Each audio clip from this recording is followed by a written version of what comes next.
Good morning, Panthers and Jaguars. I'm not sure why the picture's so bad, but luckily quite a lot of this video will be me screen sharing PowerPoint, so don't worry too much about the picture. So this morning we are going to be looking at, just share my screen with you if I can, we're going to be looking at prepositional phrases. Now, we have looked at these before at school briefly, just to remind you what prepositional means. So it has the word position in it, as you can see here, prepositional. So it just basically describes the position of something. So we're going to have a quick warm-up activity, and I'm going to use this little guy here. I wanted to find a dragon, but unfortunately we didn't have a dragon at home. So the next best thing was Mr. Lizard here. So what I need you to do first is on your piece of paper or your book, whatever you've got, is to divide your page up like this. Now, we do this at school every day in English, so you should be used to it. So if you just pop the date at the top and then word collector here, and then you'll need a second word collector underneath. So you might want to draw a line through the middle, or you may not want to, but you need 2 spaces for word collecting. So I'm just going to pause the video now to give you a minute to do that with your page. Okay, so hopefully you have done that now. If not, just pause me and finish off and then press play when you're done. So this is our dragon. We'll pretend it's a dragon. Now, I'm going to help you out with some of our prepositions by putting him into a variety of places. So I'm going to start with, I hope you can see this. This is a basket, okay? So first of all, I'm going to put him. So what word would you use to describe where the dragon is? What preposition would you use? And you can start collecting these words in your word collector 1 section. So he's inside the basket. There he is. Now he's outside the basket. There's another one for you. Okay. Now, it's very difficult to do this, but we'll make the best of it. I'm going to turn the basket over. And now where would you say he is?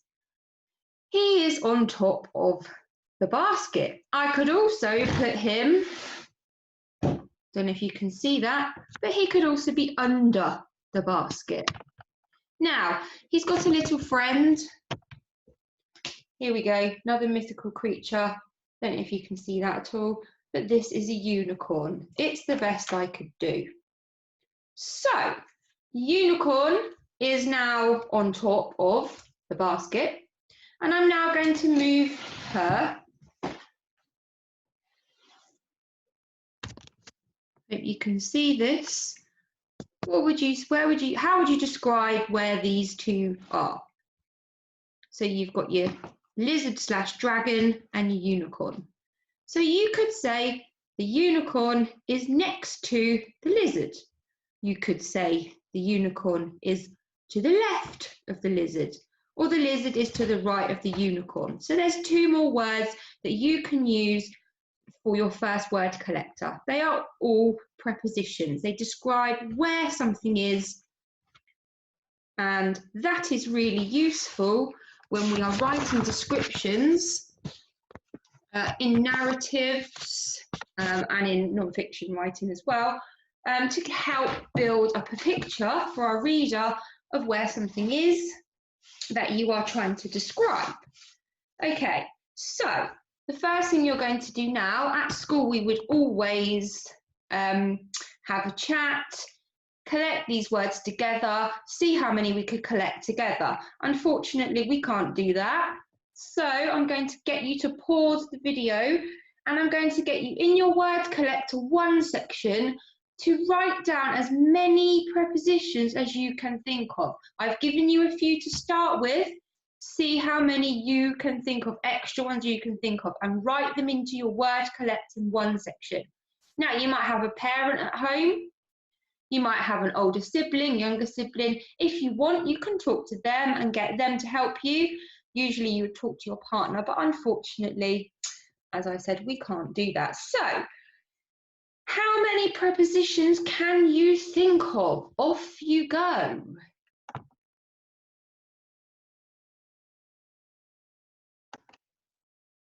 Okay, you do need to pause the video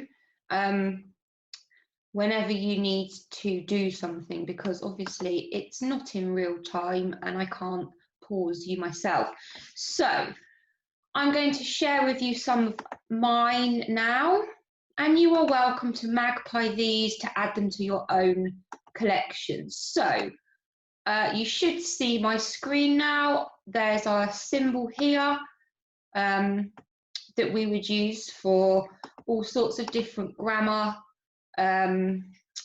lenses, so adverbials of time, place, and also prepositions. So there's some more I've thought of: underneath, next to, beside, over, above, on, by, near, below, behind, in front of, and through. Hopefully you've thought of all of those, maybe more. If not, you can add to that now. Pause the video if you want to add some of those words that you didn't get.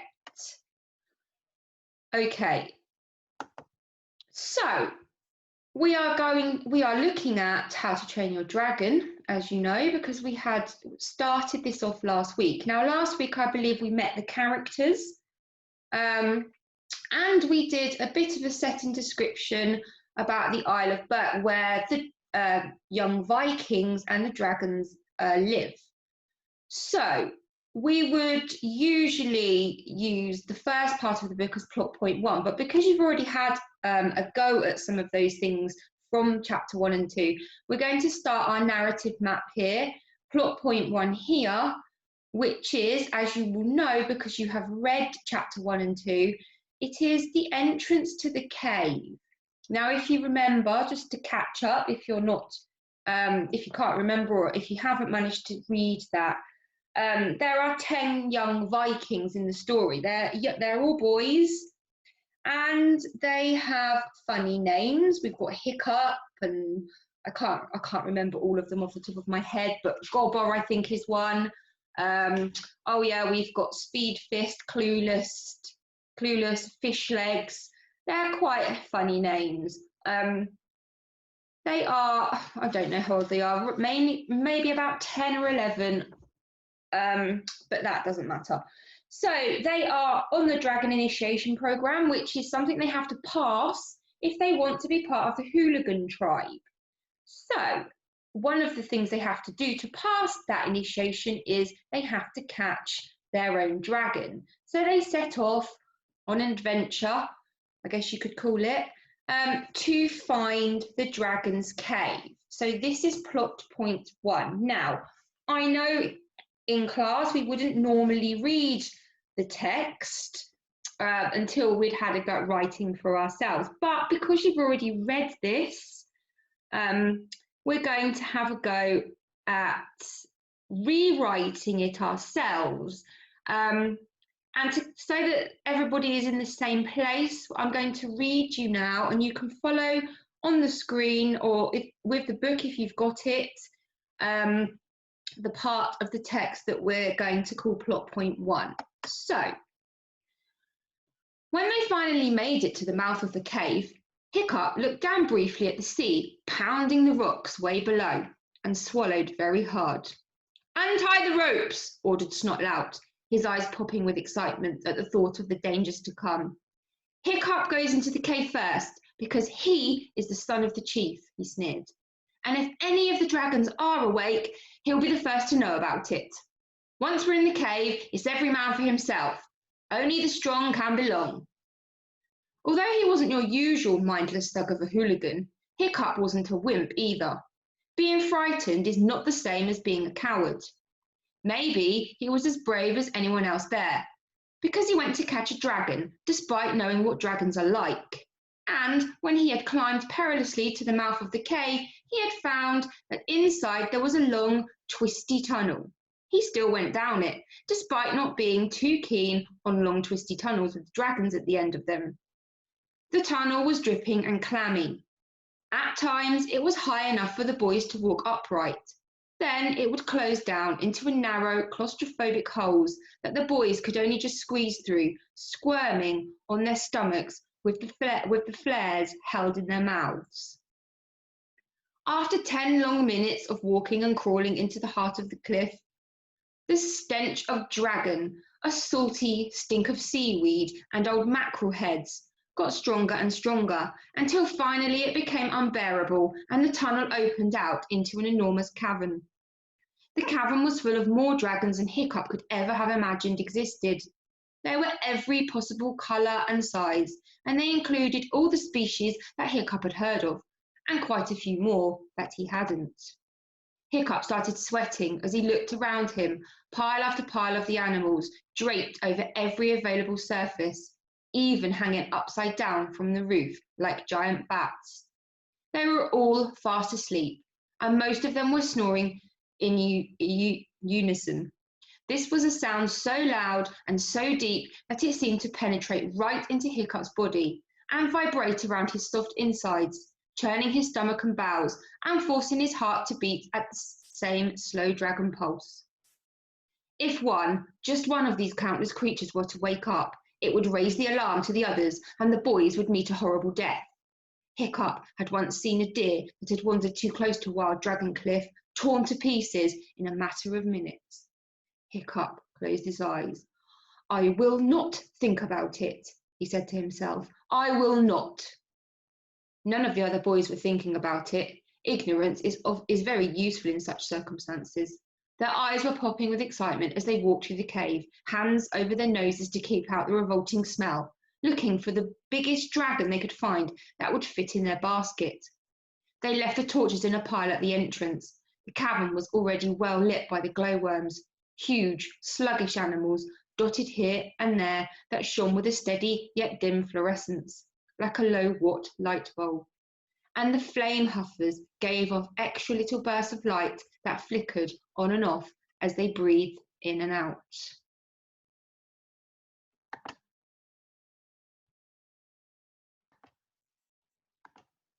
Okay, so that was plot point 1, where the boys enter the dragon's cave. Now, the dragons are hibernating. If you read chapter 1, you would know that they are hibernating for the winter. They're trying to catch them while they're asleep, obviously, because it's a lot safer, but they have to be very careful not to wake them up. Okay, I'm going to share my screen again with you, and we'll look at collecting some vocabulary. Now, for your writing task today, we are going to focus on the lens of sight, or looking, as we sometimes call it in class. So we're just thinking about what the cave looked like when they went inside and what they could see around them. Now you're going to be writing in the first person. So you are going to write as if you are one of the boys, or you could be a girl, it's up to you.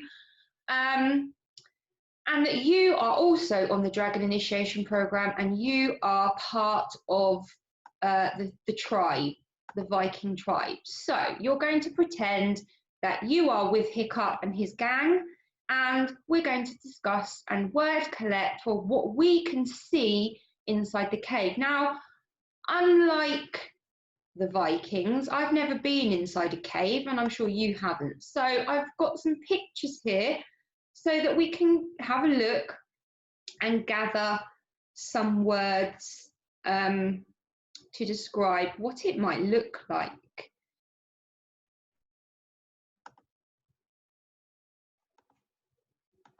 Okay, so you should see now in front of you 4 pictures. I don't know if you can see my cursor, but I'm pointing to the top left one, which is the opening of the cave, or sometimes called the mouth of the cave.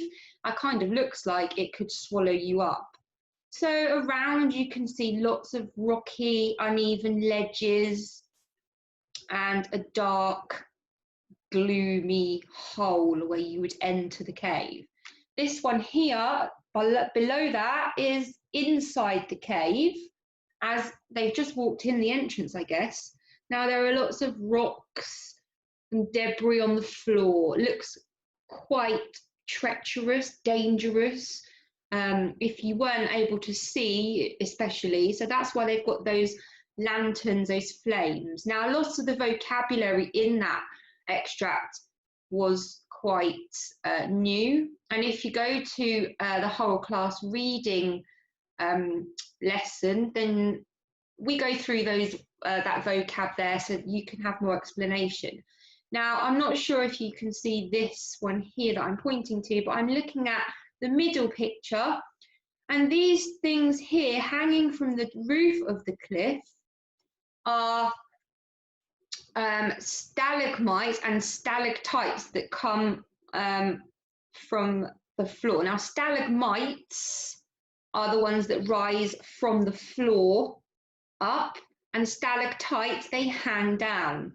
They're a kind of rock formation from dripping salts and minerals inside the cave, and they harden, and a bit like icicles in the snow. And they are sharp, you can see there. You wouldn't want to walk into any of those.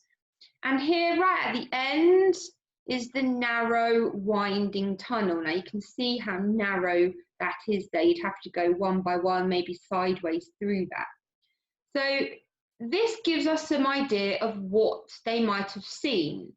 So we're going to have a go at word collecting now. And again, we're not in class, so we can't share these words, but I will give you a few to start off with. So I would say this, and remember, we're looking through the lens of sight.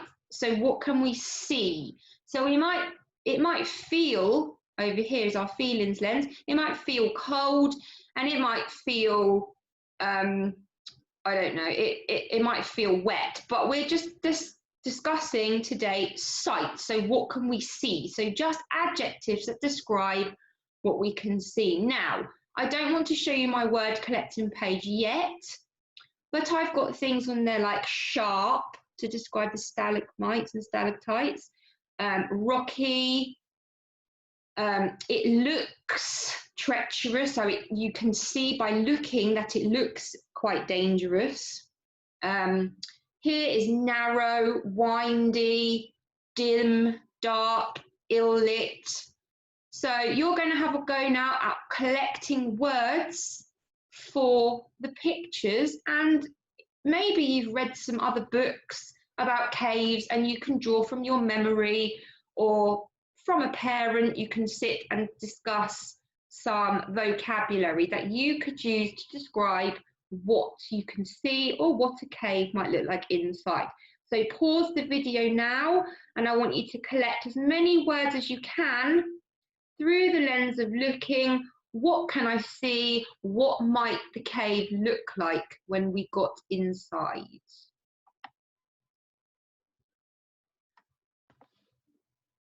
Okay, well done. Hopefully you have collected a good amount of words to describe what the cave might look like. Now, I'm going to share my word collector screen with you. As ever, you can magpie some of the words from here, or all of them. You might have some. If you have, you can tick them off. If not, pause the video now and magpie as many of the words as you can. So we've got wide, vast, spacious, rocky, stony, unsteady, we might describe the floor, rickety, precarious. That's an interesting word. That means quite dangerous or hazardous. Narrow, windy, space in the tunnel was quite restricted or tight. It might be cramped if quite a few of them are going through it at once. It could look damp and grey, not very pleasant, not very inviting at all. Gloomy, deserted. The entrance certainly looks deserted, but we know that when we get deep down inside, it's certainly not deserted. Shadowy, dingy, dim. And then for the stalactites and stalagmites, you could say they're spiky, jagged, sharp, spiked, piercing. They look a bit like a knife, knife-like. Any other words that you have gathered? Fantastic, write them down. This is the most important part of the lesson, the vocab, so that you are enabled then to write excellent sentences. Okay, so just pause the video now and collect as many of those words as you can.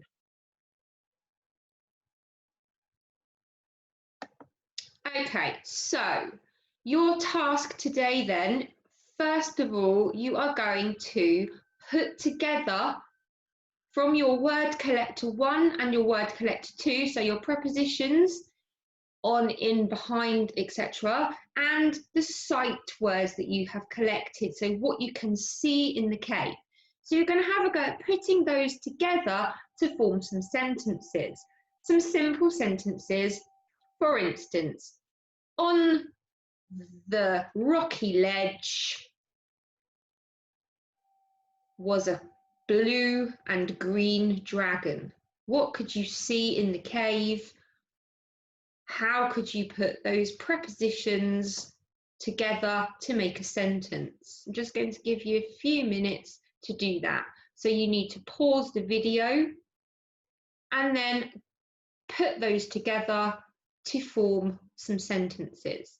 You want to have 2 or 3 strong sentences using this lens here, the preposition lens, and then what you can see here, this lens here. So off you go. Okay, so now I will share mine with you. I wonder what you got. I wish I could see them. So here are some of mine. So I have, and these are called prepositional phrases. So we've turned it into a phrase now using the preposition. So in the narrow tunnel, that describes how the tunnel was, the width of it.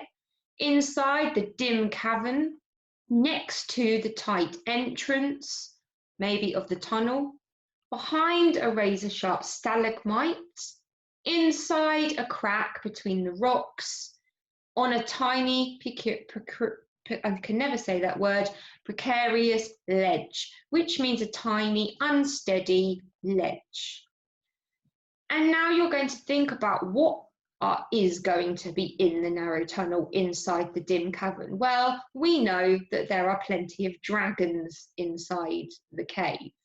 So you're going to now have a go at writing your version of the moment where you get to the cave and you walk in.